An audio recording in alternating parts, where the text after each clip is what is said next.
What's going on, boys? Today we're talking about ENTJs and scapegoating.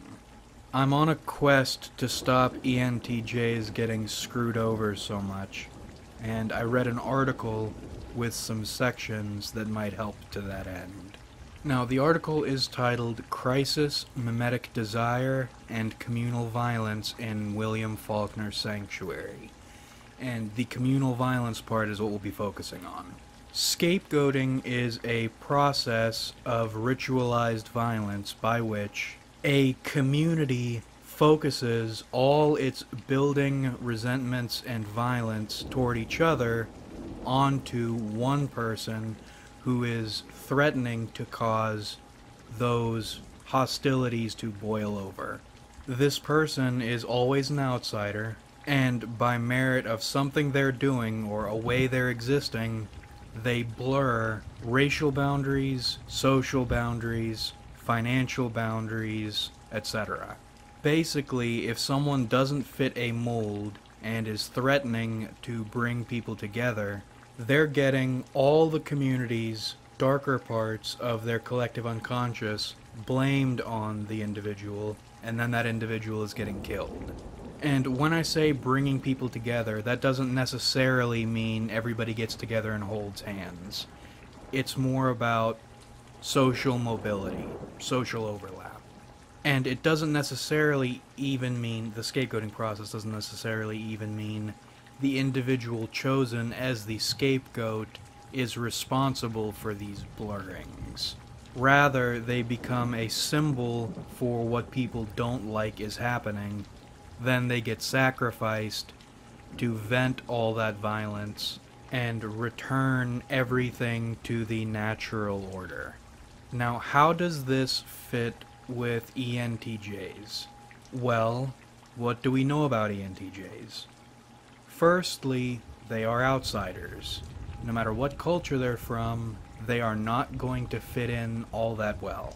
They have weird ideas about where the world should be, and they're good at pissing people off. Even if they fit in, there is going to be a barrier between them and everyone else. Second thing, ENTJs are insiders. They get called on not actually as leaders that often, but as fixers. You need help with something, you need something done, most people are going to turn to ENTJs. Other people's reliance on them and their own productivity make them insiders, even though they are outsiders and they will be perceived as outsiders. Third thing, ENTJs get manipulated and stabbed in the back pretty often. Now, how do these three things tie together? While ENTJs are inclined toward prejudice, rarely are they prejudiced against the usual suspects. They're going to surround themselves, or at least be in contact with people, based on their ability, not on what society would usually use to discriminate against them. Secondly, people are going to hate ENTJs, one for that, but two, for their needing them.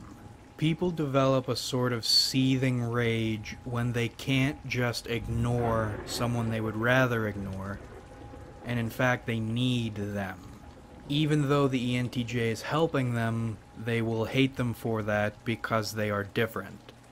This is where scapegoating comes in, and I think why ENTJs get screwed over so often. After a point, the ENTJ will have made enough waves while still not fitting in because they think different things, and then they become an easy target for a large group of people. You have the outsider status, you have the blurring of normal social boundaries, and you have a catalog of evidence of their doing things that could be construed as evil in some way. However, whatever society judges things as evil. Basically, Backstabbing isn't unique to ENTJs, but they make themselves easy targets for it. They're easy targets for the average schmuck's frustrations.